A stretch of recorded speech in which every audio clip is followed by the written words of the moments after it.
Friends, welcome to study 24। तो चलिए शुरू करते हैं अपने सिनोनिम एंटोनिम्स का बहुत ही इंपॉर्टेंट वोकैब है उसका प्रैक्टिस सेट शुरू करते हैं। बहुत ही इंपॉर्टेंट है सारे के सारे सिनोनिम एंटोनिम और प्रीवियस ईयर में आपके क्या है आए हुए हैं।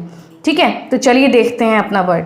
उससे पहले देख लेते हैं जो मैंने कल होमवर्क दिया था आपको, क्या वर्ड था आपका। देखिए होमवर्क का किसी ने भी रिप्लाई नहीं करा है। ठीक है, कोई भी रिप्लाई नहीं कर रहा है। उससे पहले वाले दिन तो एक बच्चे ने करा भी था, इट इज़ सिंपल करके, उनका नाम भी मुझे याद हो गया, इतना यूनिक नेम था।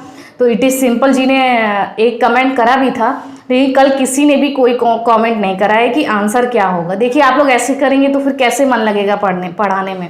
ठीक है, आप लोग थोड़ा मोटिवेट किया करिए, तभी तो अच्छा लगता है, भी पढ़ने में सेशन में मज़ा आएगा। कोई सामने से भी आंसर आ रहे हैं, मैं भी और अच्छा कंटेंट लेके आऊँगी आपके लिए। तो आप लोग मोटिवेट बिल्कुल नहीं करते हैं। किसी ने भी आंसर नहीं दिया उस होमवर्क, तो मैं खुद ही बता दे रही हूँ क्या आंसर है उसका।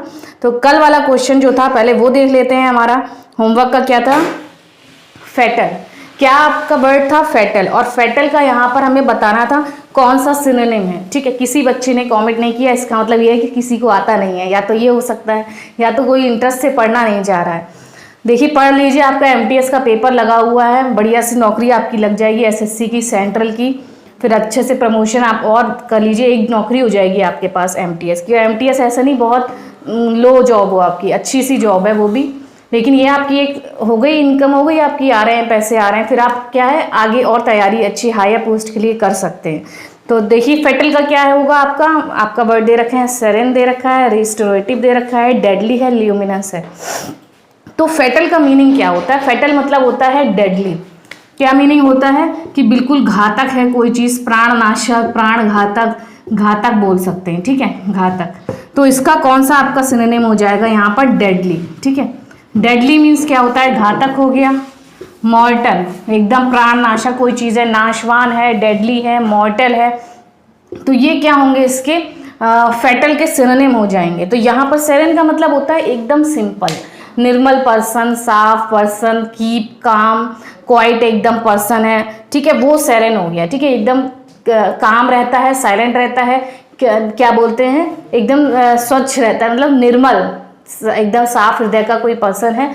ठीक है, जेंटल है, वो आपका क्या हो जाता है, सेरेन हो जाता है। रिस्टोरेटिव मतलब वो क्या होता है कि रिस्टोर करना, आप बोल सकते हैं कि शक्ति को वो बढ़ाना। ठीक है, किसी चीज़ को बढ़ाना, जैसे रेस्टोरेटिव मेडिसिन होती हैं, औषधि होती हैं, तो वो हो गया आपका। ठीक है, ल्यूमिनस क्या होता है, ल्यूमिनस मतलब होता है चमकीला। ठीक है, एकदम क्या बोलते हैं, चमकीली कोई चीज़ है। ल्यूमिनस का मतलब क्या होता है, प्रकाश से होता है। ठीक है, प्रकाशवान कोई चीज़ है, ल्यूमिनस है, तो वो आपका ल्यूमिनस हो जाएगा। ठीक है, ग्लॉसी है कोई चीज़। तो फेटल का आपका पूछा गया था सिनोनिम, तो उसका मतलब होता है डेडली, कोई चीज़ घातक है, प्राणनाशक है। मॉर्टल हो गई आपकी, ठीक है, नाशवान है, वो आपके हो जाएंगे फेटल का सिनोनिम। ठीक है, तो ये तो कल वाला होमवर्क था आपका। तो आज का हम लोग देखते हैं आज के हमारे कौन से सिनोनिम्स एंटोनिम्स हैं। चलिए देख लेते हैं, और प्लीज़ कमेंट ज़रूर किया करिए कि आपका क्या आंसर आ रहा है, कितने क्वेश्चंस करेक्ट हो रहे हैं आपके। ठीक है, प्लीज़ करा करिए आप लोग, और वीडियो ज़्यादा से ज़्यादा देखा करिए, शेयर भी किया करिए। चलिए देख लेते हैं हमारा आज का वर्ड क्या है, अकस्टम्ड। फर्स्ट वर्ड हमारा आज का है अकस्टम्ड। ठीक है, अकस्टम्ड। यहाँ पर आपको क्या बताना है, अकस्टम्ड का आपको बताना है यहाँ पर कौन सा एंटोनिम वर्ड है। एंटोनिम बताना है, क्या बताना है, एंटोनिम बताना है। विलोम शब्द बताइए अकस्टम्ड का क्या मीनिंग होता है, और चारों ऑप्शंस में से कौन सा इसका विलोम शब्द होगा। क्या है, रेयर है, हैबिचुअल है, फ्रेंडली है, रेगुलर है। तो कौन सा आपका होगा। रेयर मतलब क्या हो गया, कोई चीज़ कभी कभार हो रही है, रेयरली। ठीक है, रेयरली वी मीट, हम कभी कभी मिलते हैं। ठीक है, जैसे GF VF हो गए, भाई क्या रेयरली मिल रहे हैं, ओकेजनली मिल रहे हैं, तो वो क्या हो गया, रेयर। आपको लोगों को पता लग गया होगा रेयर मीनिंग क्या होता है, कि कभी कभार कोई चीज़ हो रही है, ओकेजनली हो रही है, रोज़ नहीं हो रही है। हैबिचुअल मीन्स क्या होता है, आदि किसी चीज़ की आदत हो जाती है। आदि मतलब कोई जनरल चीज़ हो गई, सामान्य चीज़ हो गई, हमें उसको आप परिचित हैं मुझसे, तो वो हैबिचुअल हो गया आपका। ठीक है, कुछ लोग होंगे जो GF VF से हैबिचुअली मिलते होंगे, रोज़ ही मिलना जुलना होता होगा उनका। कुछ होते होंगे जिनका रेयर होता होगा। फ्रेंडली मतलब क्या हो गया, बिल्कुल मैत्री है, एक दूसरे से बिल्कुल फ्रेंडली हैं। ठीक है, अच्छा रिलेशन, कोऑर्डिनेशन है बीच में, मतलब फ्रेंडली मतलब एकदम मित्रता है दोनों में, तो क्या हो गई, फ्रेंडली हो गई। रेगुलर क्या हो गया, रेगुलर भी आपका सामान्य हो गया, कोई चीज़ सामान्य है, रेगुलर चलती आ रही है, रोज़ हो रही है। तो अकस्टम्ड का कौन सा क्या मीनिंग होता है अकस्टम्ड का, देखिए सबसे पहले मीनिंग देखते हैं। मीनिंग आपका होता है यहाँ पर जैसे कि आदि, इसका मतलब होता है आदि। आप किसी चीज़ का आदि हैं या कोई चीज़ आप डेली कर रहे हैं या किसी चीज़ की आदत है आपको, तो वो अकस्टम्ड, ठीक है, अकस्टम्ड हो जाता है कि आप उस चीज़ के आदी हो गए हैं, रेगुलर हो रही है वो चीज़। यहाँ पर आपका सिनोनिम मिलेगा आपको हैबिचुअल, आदि, एंड डी वाला ऑप्शन रेगुलर। रेगुलर हो गया, अकस्टम्ड हो गया। ये क्या होंगे, यूजुअल है, यूजुअल है। यहाँ पर क्या देखिए रेगुलर आपका दे रखा है, ठीक है। आप यूजुअल हैं मतलब सामान्य है किसी चीज़ के, हैबिचुअल हैं, ठीक है, हैबिचुअल हैं। तो ये इसके क्या हो जाते हैं, सिनोनिम। और लेकिन दो सिनोनिम है, हमसे पूछा क्या गया है यहाँ पर, एंटोनिम पूछा गया है कि यहाँ पर एंटोनिम फिर आपका हो जाएगा रेयर। अब कोई चीज़ रोज़ हो रही है मतलब आदि है आप उस चीज़ के, सामान्य है कोई चीज़, यूजुअल है, तो उसका क्या हो जाएगा, रेयर। कोई चीज़ कभी कभार हो रही है, रेयर हो रही है, ओकेजनली हो रही है, क्या हो रही है, ओकेजनली हो रही है, अनयूजुअल हो रही है, ठीक है, अनयूजुअल हो रही है। यहाँ यूजुअल है, अनयूजुअल हो रही है, अनयूजुअल, ठीक है। तो ये क्या हो जाएगा, अकस्टम्ड का सिनोनिम। अकस्टम मतलब आदि है कोई चीज़, सामान्य है, जनरल है, रेगुलर है, और रेयर ओकेजनली मतलब कभी कभार कोई चीज़ हो रही है, ठीक है। चलिए नेक्स्ट वर्ड देखते हैं। नेक्स्ट वर्ड हमारा क्या है, टैसीटर्न। टैसीटर्न का क्या मीनिंग होता है, देखिए कमेंट करके बताइए। आप लोग बिल्कुल कमेंट नहीं करते हैं, क्यों नहीं करते हैं आप लोग कमेंट? थोड़ा सा पढ़ लिया करिए ना, और वीडियो देखते हैं तो कुछ तो कमेंट किया करिए। देखिए टैसीटर्न का क्या मीनिंग होता है, साइलेंट होता है, ग्लूमी होता है, सरकास्टिक होता है, या अपसेट होता है। क्या मीनिंग होता है टैसीटर्न का? साइलेंट मीन्स क्या हो गया, चुप है कोई चीज़ है, ठीक है, चुप है, साइलेंट है, मौन, ठीक। ग्लूमी मतलब क्या हो गया, उदास हो गया, दुख है कोई है, ग्लूमी है किसी को दुख है। सार्कास्टिक क्या हो गया, ताना, मतलब ताने की उसमें आप बात कर रहे हैं तो सार्कास्टिक वे दे, सार्काज्म दे रहा है वो कोई, तो सार्कास्टिक वे हो गया। सास बहू में होता है ना, ऐसा चलता रहता है कि भाई सार्कास्टिक वे में तारीफ हो रही है, लेकिन वो होता क्या है, ताना होता है। तो समझ सकती हैं बहू में भी, और सासें भी समझ सकती हैं कि सार्कास्टिक का क्या, जो भी बहू पढ़ रही हो सकता है तो वो समझ जाएगी अच्छे से कि सार्कास्टिक का क्या मीनिंग होता है, ठीक है। ताना टाइप का, आप किसी से बात कर रहे हैं ताने के उसमें।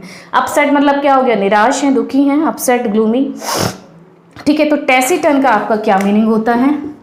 टैसीटर्न का मीनिंग होता है मौन। क्या मतलब होता है, मौन, जो इंसान बहुत कम बोलता है, चुप, ठीक है, कम बोलने वाला, कम बोलना, ठीक है, ये हो गया टैसीटर्न। इसका सिनोनिम यहाँ पर कौन सा हो जाएगा, यहाँ आपको सिनोनिम बताना। देखिए उस वाले में आपको एंटोनिम बताना था, अब आपको सिनोनिम बताने हैं कि टैसीटर्न का सिनोनिम हो जाएगा साइलेंट, ठीक है, साइलेंट है कोई पर्सन, ठीक है, साइलेंट हो गया। एक आपका होता है रेटिसेंट, रेटिसेंट, ठीक, रेटिसेंट का मतलब भी होता है कि कोई इंसान मौन है, चुप है, ठीक है, साइलेंट है। तो ये क्या हो जाएंगे, इसके सिनोनिम हो जाएंगे, ठीक है। ग्लूमी तो दुख हो गया, अपसेट भी दुख हो गया, निराशा हो गई, और सार्कास्टिक ताना मैंने बता दिया। तो टैसीटर्न बहुत इंपॉर्टेंट वर्ड है, बहुत बार आपका आता है, या तो रेटिसेंट आ जाएगा या टैसीटर्न आ जाएगा, ठीक है, बहुत इंपॉर्टेंट वर्ड है। इसका मतलब होता है साइलेंट, कोई चुप है, बोलने मतलब मौन साधे हुआ है, ज़्यादा नहीं बोल रहा है, तो वो टैसीटर्न हो जाता है, ठीक है। जैसे आप लोग अभी टैसीटर्न हैं, बिल्कुल मौन साधे हुए हैं, कोई कमेंट नहीं कर रहा है, ना कोई होमवर्क का रिप्लाई कर रहा है, या मैं क्वेश्चन कैसे कर रही हूँ, अच्छे लग रहे हैं, समझ में आ रहे हैं, कोई किसी का कमेंट नहीं है, तो आप लोग क्या है, टैसीटर्न हो गए हैं, मौन धारण कर लिया है आप लोगों ने, ठीक है। चलिए मौन को तोड़ दीजिए अपने, और थोड़ा कॉमेंट करिए, ठीक। प्रूडेंट देखते हैं, प्रूडेंट का क्या मीनिंग होता है। नेक्स्ट वर्ड हमारा क्या है, नेक्स्ट वर्ड हमारा है प्रूडेंट। देखिए प्रूडेंट, प्रूडेंट, प्रूडेंट का आपको बताना है यहाँ पर कौन सा सिनोनिम होगा। प्रूडेंट का बताइए कौन सा समानार्थी शब्द है आपका। रेकलेस है, करेज है, रूड है, या फिर कॉशियस है, कौन सा होगा। बहुत ही इंपॉर्टेंट वर्ड है आपका, हर तरीके से वो घुमा फिरा के इसको पूछ लेते हैं, एंटोनिम पूछ लेंगे, सिनोनिम पूछ लेंगे। देखिए मैं ऐसे ही आपके ऑप्शंस लेती हूँ जिसमें आपको एंटोनिम भी मिल जाए, सिनोनिम भी मिल जाए, तो क्या आपकी एक वोकैब से 3-3, 4-4, 5-5 वोकैब तैयार हो जाती हैं। ये वर्ड है उसको आपको सिनोनिम भी मिल जाता है, उसका आपका एंटोनिम भी मिल जाता है, और जो 2 वर्ड रह जाते हैं उसके भी मीनिंग पता लग जाते हैं, आपके 5-6 वर्ड्स तैयार हो जाते हैं। तो इस तरीके से ऑप्शन मैं लेती हूँ कि उसमें आपका एंटोनिम भी आ जाए, सिनोनिम भी आ जाए। तो यहाँ पर प्रूडेंट का आपका बताना है सिनोनिम।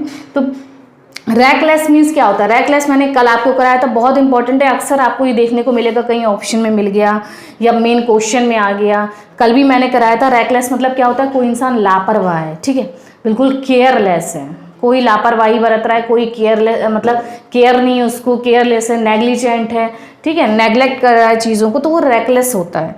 करेज मतलब क्या हो गया? साहस हो गया, करेज, ठीक है। और रूड मतलब क्या हो गया? रूड मतलब रूड है कोई पर्सन, बहुत ज़्यादा एरोगेंट बोल सकते हैं, क्रूल है, रूड है। कॉशियस मीन्स क्या होता है? सावधान। तो प्रूडेंट का मतलब होता है सावधान रहना, ठीक है, सावधान रहना, सचेत रहना, ठीक, सावधान रहें, सचेत रहें। तो यहाँ पर कौन सा इसका ऑप्शन हो जाएगा? डी वाला, कॉशियस। कॉशियस मतलब क्या होता है? सावधान रहे, सावधान होना, ठीक है, सावधान मीनिंग होता है कॉशियस का। और आपका क्या हो जाएगा? केयरफुल, ठीक है, केयरफुल रहना, केयरफुल रहना, बहुत ही प्रूडेंट रहना, अलर्ट रहना, ठीक, अलर्ट हो गया आपका, अवेयर रहना। तो ये क्या हो जाते हैं? इसके सिनोनिम हो जाते हैं प्रूडेंट के, जिसका मीनिंग होता है सावधान। और एंटोनिम कौन सा होगा? आपको आप पता लग गया होगा, मैंने बता दिया है कौन सा एंटोनिम हो जाएगा यहाँ पर? रैकलेस। कि कोई इंसान लापरवाह है और एक इंसान क्या है? बहुत सावधान है, मतलब हर काम को अपने क्या है? बहुत सोच समझ के करता है, सावधानी बरतता है, अवेयर रहता है, अलर्ट रहता है, केयरफुल रहता है, तो वो क्या पर्सन हो जाता है? प्रूडेंट। और रैकलेस क्या होता है? जो लापरवाही बरतता है। तो रैकलेस इसका क्या हो जाएगा? प्रूडेंट का एंटोनिम। हमसे पूछा था सिनोनिम, तो सिनोनिम हो जाएगा कॉशियस, ठीक। चलिए नेक्स्ट वर्ड देख लेते हैं, डिफिडेंस। डिफिडेंस का क्या मीनिंग होता है? डिफिडेंस का आपका यहाँ पर बताइए कौन सा सिनोनिम वर्ड होगा, ठीक है, डिफिडेंस। डिफिडेंस का कौन सा सिनोनिम है? देखिए चारों ऑप्शंस में से, ऑप्शंस आपके हैं मीकनेस, करेज, कॉन्फिडेंस, बोल्डनेस। क्या मीनिंग होगा डिफिडेंस का? देखिए मीकनेस क्या हो गया? करेज, कॉन्फिडेंस, बोल्डनेस। मीकनेस मतलब ऐसा, मतलब विनम्र हैं आप, बहुत ज़्यादा मतलब हम्बल है कोई पर्सन कि मतलब बोल नहीं पा रहा है, अंडर कॉन्फिडेंट बोल सकते हैं कि कोई इंसान कॉन्फिडेंट नहीं है, अपने विचार थॉट्स नहीं रख पा रहा है, बहुत ही नम्र है, इतना नम्र है कि अपनी कॉन्फिडेंट ही नहीं है उसके अंदर, ठीक है, डिफिडेंस है, तो वो मीकनेस हो जाता है। देखिए मैंने आंसर भी बता दिया आपको यहीं पे कि डिफिडेंस का आंसर क्या हो जाएगा? मीकनेस, ठीक है। बहुत ही मीक मतलब क्या होता है? नम्र, विनम्र। तो कोई इंसान मीकनेस है, डिफिडेंस है, मतलब क्या हो जाएगा? करेज मतलब साहस हो गया, कॉन्फिडेंस मतलब कॉन्फिडेंस, आत्मविश्वास है, बोल्डनेस मतलब भी एकदम बोल्ड है हम भाई, हमें बहुत कॉन्फिडेंट है, बोल्ड है एकदम, ठीक है, करेजस है। ये करेज, कॉन्फिडेंस, बोल्डनेस ये क्या हो जाएंगे? आपस में सिनोनिम हो जाएंगे। और डिफिडेंस का सिनोनिम हो जाएगा मीकनेस, कि कोई इंसान मीकनेस है, ठीक है, डिफिडेंस है, बहुत ज़्यादा हम्बल है, ठीक है, हम्बल है, पोलाइट है, बहुत ज़्यादा मतलब वो हो जाएगा, ठीक, विनम्र है कोई इंसान कि बोल नहीं पा रहा है या मतलब उसमें आत्मविश्वास की कमी होती है, आत्मविश्वास नहीं होता है। देखिए कॉन्फिडेंस जो है वो डिफिडेंस का क्या है? एंटोनिम है। डिफिडेंस मतलब आत्मविश्वास नहीं होता है, कॉन्फिडेंस तो कॉन्फिडेंस होता है, आत्मविश्वास है। तो डिफिडेंस का सिनोनिम हो जाएगा मीकनेस, और यहाँ पर डिफिडेंस का एंटोनिम हो जाएगा कॉन्फिडेंस, ठीक है। और करेज और बोल्डनेस भी ब्रॉड वे में इसके हो सकते हैं, लेकिन डिफिडेंस का डायरेक्ट आपको मिल रहा है कॉन्फिडेंस एंटोनिम, ठीक है। तो डिफिडेंस मतलब होता है कोई इंसान इतना नम्र है, आत्मविश्वास की कमी है उसमें, मतलब शाय है, शायनेस बोल सकते हैं, बहुत मतलब शर्म आ रही है, लज्जा आ रही है, अपनी बात नहीं कह पा रहे हैं, तो वो क्या हो जाता है? शायनेस, ठीक। चलिए नेक्स्ट देखते हैं, डिस्क्रिमिनेट। डिस्क्रिमिनेट का क्या मीनिंग होता है? देखिए नेक्स्ट वर्ड आपका क्या है? डिस्क्रिमिनेट। डिस्क्रिमिनेट का बताइए कौन सा सिनोनिम होगा? चारों ऑप्शंस में से आपकी स्क्रीन पर आ गया होगा कि डिस्क्रिमिनेट का क्या मीनिंग होता है? कॉम्प्रिहेंड, कनेक्ट, डिस्टिंग्विश या फिर कंपेयर, ठीक है। कौन सा इसका करेक्ट मीनिंग होगा डिस्क्रिमिनेट का? ये कॉम्प्रिहेंड करना क्या होता है? कॉम्प्रिहेंशन आपके इंग्लिश के उसमें एग्जाम में आता नहीं है, जैसे कि एसएससी वगैरह में कॉम्प्रिहेंशन आ गया, पैसेज आ गया, मतलब क्या? अंडरस्टैंड करना, विवरण है पूरा, कॉम्प्रिहेंशन है, अंडरस्टैंड करना, समझना किसी चीज़ को, तो वो कॉम्प्रिहेंड हो गया। कनेक्ट मतलब कनेक्ट करना, कनेक्ट हो रहे हैं भाई दो लोग आपस में, या कोई चीज़, दो चीज़ें आपस में कनेक्ट हो रही हैं, मिल रही हैं, कनेक्शन दिख रहा है दोनों में, तो वो क्या? कनेक्ट हो गया। डिस्टिंग्विश मतलब कनेक्ट मतलब जोड़ना, ठीक है, जोड़ रहे हैं एक दूसरे को। डिस्टिंग्विश क्या मतलब होता है? दो लोगों को मतलब भेद करना, दो चीज़ों में पक्षपात करना, भेद करना, डिस्टिंग्विश अलग करना। कंपेयर मतलब क्या होता है? तुलना करना दो चीज़ों की, कंपैरिजन करना, बोलते नहीं कंपैरिजन, कंपेयर करना होता है, नहीं कंपैरिजन करते हैं, तुलना करते हैं दो चीज़ों में। तो डिस्क्रिमिनेट का क्या मीनिंग होगा यहाँ पर? डिस्क्रिमिनेट का मीनिंग होगा आपका सी वाला ऑप्शन, डिस्टिंग्विश। क्या मतलब होता है इसका? डिस्टिंग्विश। डिस्क्रिमिनेट का क्या मीनिंग होता है? अलग करना दो चीज़ों में, ठीक है, दो चीज़ों को अलग करना मतलब उसमें भेद करना, भेद करना, पक्षपात करना, ठीक है, पक्षपात करना दो चीज़ों में, तो वो क्या हो जाएगा आपका? डिस्क्रिमिनेट करना, ठीक है, डिस्टिंग्विश करना, डिफरेंशिएट करना, ठीक, डिफरेंशिएट होता है इसका सिनोनिम। और क्या हो जाएगा? पक्षपात के लिए क्या बोलते हैं? पार्शियलिटी करना, पार्शियलिटी, बायस होना, क्या होना? बायस होना। तो ये क्या हो जाएंगे? इसके सिनोनिम हो जाएंगे डिस्क्रिमिनेट के, कि जब हम लोग भेदभाव करते हैं, दो लोगों में भेदभाव कर रहे हैं, किसी चीज़ में भेदभाव कर रहे हैं, पक्षपात कर रहे हैं, बायस हो रहे हैं, तो वो क्या हो जाएगा आपका? डिस्क्रिमिनेट कर रहे हैं, डिस्टिंग्विश कर रहे हैं। कॉम्प्रिहेंड मैंने अंडरस्टैंड बता दिया है। कनेक्ट मतलब जोड़ रहे हैं दो चीज़ों को, ठीक है, जोड़ रहे हैं, दो कनेक्ट कर रहे हैं, और कंपेयर मतलब तुलना कर रहे हैं, ठीक है। तो डिस्क्रिमिनेट अलग करना, पृथक करना, भेद करना, ठीक है। तो आज का ये प्रैक्टिस सेट था आपका, सारे बहुत ही इंपॉर्टेंट क्वेश्चंस थे। तो अब ले लीजिए होमवर्क का क्वेश्चन, जो आप लोगों ने कल किसी ने कमेंट नहीं किया था, आज ज़रूर कमेंट करिएगा। जो भी आपका मैं होमवर्क आज दे रही हूँ सिनोनिम, कि डिमोलिश आ गया है आपकी स्क्रीन पर, कि डिमोलिश का आपको बताना है कौन सा सिनोनिम होगा, फोज होगा, कर्टेल होगा, रेज होगा या रीफर्बिश होगा, चारों में से कौन सा ऑप्शन होगा। और इसी उम्मीद के साथ मैं कल आऊँगी कि आप लोगों ने ज़रूर कॉमेंट किया होगा, और जिसने कॉमेंट किया होगा, सही आंसर किया होगा, उसका मैं कल नाम लेके ज़रूर उसको बताऊंगी, ठीक है। तो मिलती हूँ नेक्स्ट वीडियो में। ज़रूर कमेंट करिएगा आंसर का, होमवर्क ज़रूर करके लाइएगा, ठीक है। और ऐसे ही इंपॉर्टेंट वीडियोस देखने के लिए चैनल को सब्सक्राइब करिए। अगर आप चैनल पर नए आए हैं, वीडियो को लाइक करिए, शेयर करिए। और अगर अभी तक आप लोग टेलीग्राम चैनल पर ज्वाइन नहीं हुए हैं, SSC MTS का चैनल बना हुआ है, तो वहाँ पर ज्वाइन हो जाइए, लिंक डिस्क्रिप्शन में मैंने दे दी है, वहाँ पर ज्वाइन हो जाइए। अपडेट कोई भी रहती है MTS से रिलेटेड, या कोई हम लोगों की न्यू वीडियो आती है, तो तुरंत आपको वहाँ पे मिलेगी। कोई अपडेट है तो वो भी आपको तुरंत वहाँ पर मिल जाएगी। अंकित सर भी पढ़ा रहे हैं, मैथ्स पढ़ाने लग गए हैं अंकित सर भी, तो वहाँ से आपको चैनल पर सब्सक्राइब करिए, तो वहाँ आपको सारी वीडियोज़ मिलेंगी। इंग्लिश में पढ़ाई रही हूँ वो MTS की, और वो पढ़ा रहे हैं मैथ्स और GS वगैरह पढ़ा रहे हैं सर, तो आपकी तैयारी अच्छे से हो जाएगी, ठीक है। तो मिलती हूँ आपको नेक्स्ट वीडियो में ऐसे इंपॉर्टेंट क्वेश्चंस के साथ। तब तक देखते रहिए वीडियोस। Thank you.